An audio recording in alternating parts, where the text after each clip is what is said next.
The original Audi TT sports car became a style icon, and while the second generation coupe and roadster models aren't quite as striking as their predecessors, they're both massively superior all-round propositions.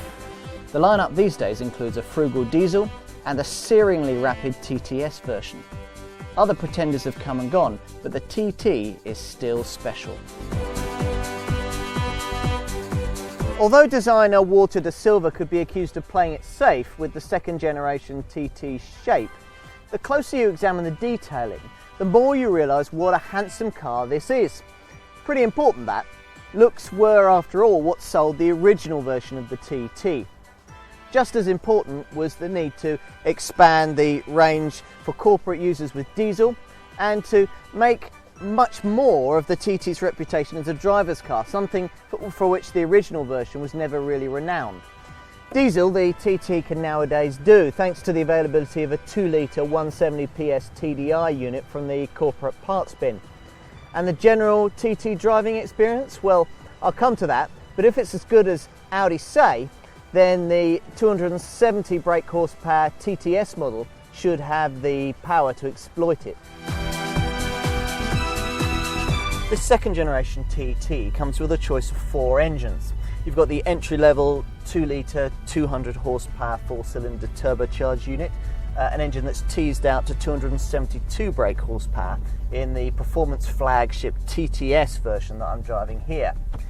Alternatively, you could go for the 250 brake horsepower 3.2 litre V6. If you want a diesel, there's a 2-litre TDI with 170 brake horsepower. All of the cars are quattro 4-wheel driven, but if you go for the entry-level 2-litre 200 brake horsepower model, then you do have the option of front-wheel drive. Now, cynics might say that the entry-level 2-litre petrol version isn't a whole lot different to a Volkswagen Golf GTI. Though, if you've ever driven a GTI, you'll know that that's a recipe for a whole helping of fun. However, there are differences between this and the Golf. I mean, for example, the Volkswagen uses all steel componentry, whereas the TT makes up 69% of its bulk with expensive but weight-saving aluminium. And weight-saving, of course, is key to the handling of any real sports car. In fact, this second generation TT is considerably lighter than its predecessor. At 1,260 kilograms, it's 60 kilograms lighter in entry-level form than the previous entry-level Mark I version. As Lotus founder Colin Chapman used to say, add more power and you're faster on the straight. Lose more weight and you're faster everywhere, and so it proves. This second generation TT is that much more agile, and certainly it's faster.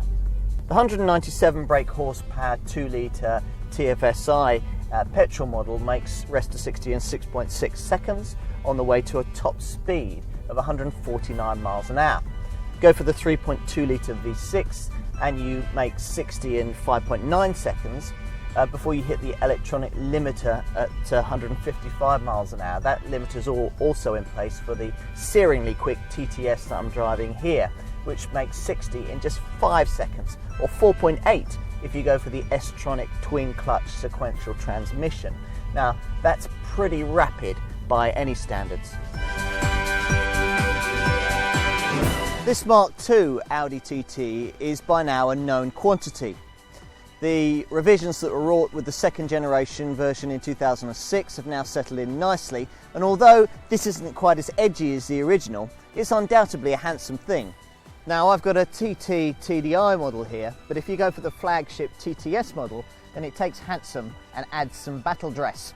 So you get the trendy LED daytime running strips, the lights that in the headlamp pod, you get 18-inch alloy wheels, you get side skirts, and you get 2 sets of twin tailpipes jutting out from a rear diffuser at the back.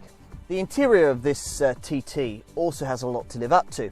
After all, even today, the cabin of the first generation TT feels anything but old. Now, visibility from this interior is still woeful, but the cabin is still a smart place to be, and there are slick pieces of detail in that still work today, like the aluminium inserts and the buttress bars. This model reprises much of the Mark I version's look and feel, with the chromed rings, speedo and rev counter housed in their own cowl and the round air vents. But it also adds some contemporary touches of its own, like the flat bottom steering wheel and the sportier driving position and the angled fascia. There's more rear knee room too, but as you can see, rear headroom could generously be described as woeful. Luggage space, well, you get 290 litres in the coupe with all the seats in place, and that can be raised to 700 litres if you fold these split seats down. If you go for the Roadster though, you're only going to get 250 litres all in. You'll almost certainly end up paying between £25,000 and £35,000 for your TT, the kind of money that 20 years ago might have ended up buying you one of these, Audi's legendary Quattro. Whether you see the asking price as good value really depends on your frame of reference. A Mercedes CLC or a Volkswagen Scirocco would cost a bit less and be more practical, but wouldn't be as striking to look at or as sharp to drive. A Porsche Cayman or Boxster, in contrast, would cost considerably more. Some might see BMW Z4 as being a direct rival, but that discounts the fact that the coupe version of that car is considerably more expensive. What isn't in doubt is that equipment levels are strong. Specification on this TT TDI model, for example, includes electronic climate control, 17-inch alloy wheels, leather and Alcantara sports seats, and a 140-watt MP3 compatible Audi concert stereo system. Go for the Roadster version and you get a fully automatic soft top with a fully integrated wind deflector.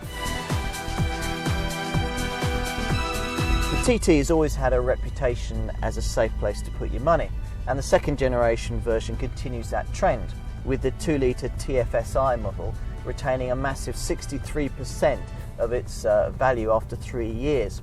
And that car also is pretty good as far as fuel consumption is concerned, returning a combined figure of 36.7 miles to the gallon.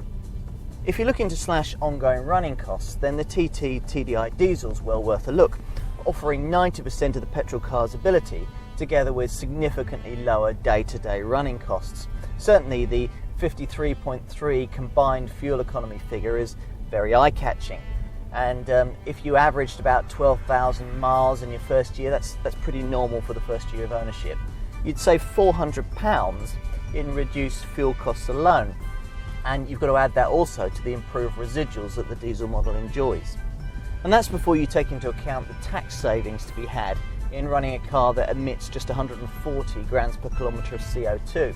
Now compare that to the creditable but still hardly negligible 283 grams per kilometre returned by the standard 2-litre version. Go for the TTS that I'm driving here and it's still not going to be a nightmare to run. I mean, you should return an average around 30 miles to the gallon. Not quite so good if you go for the 3.2 litre V6, and that after all has a couple of extra cylinders to pour fuel into.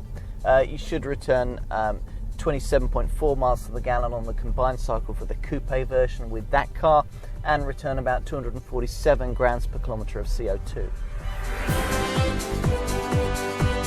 As Audi's TT owners have matured, so has this car's design philosophy. Put that down to smart brand management. Now, this second generation car may not be as sharply styled as the original, but driving the thing tells you that it's sharp where it matters, on the road. As a result, there's no doubt that this second generation TT is a great car in its own right, with a better range of engines and a sports model capable of mixing it with Porsche and BMW. Mind you, it's probably still true to say that the best all-rounder remains the entry-level 2-litre TFSI, but to be honest, there's not a dull pick in the whole of the range. This TT is older, wiser, and a little surprisingly, a whole lot more fun.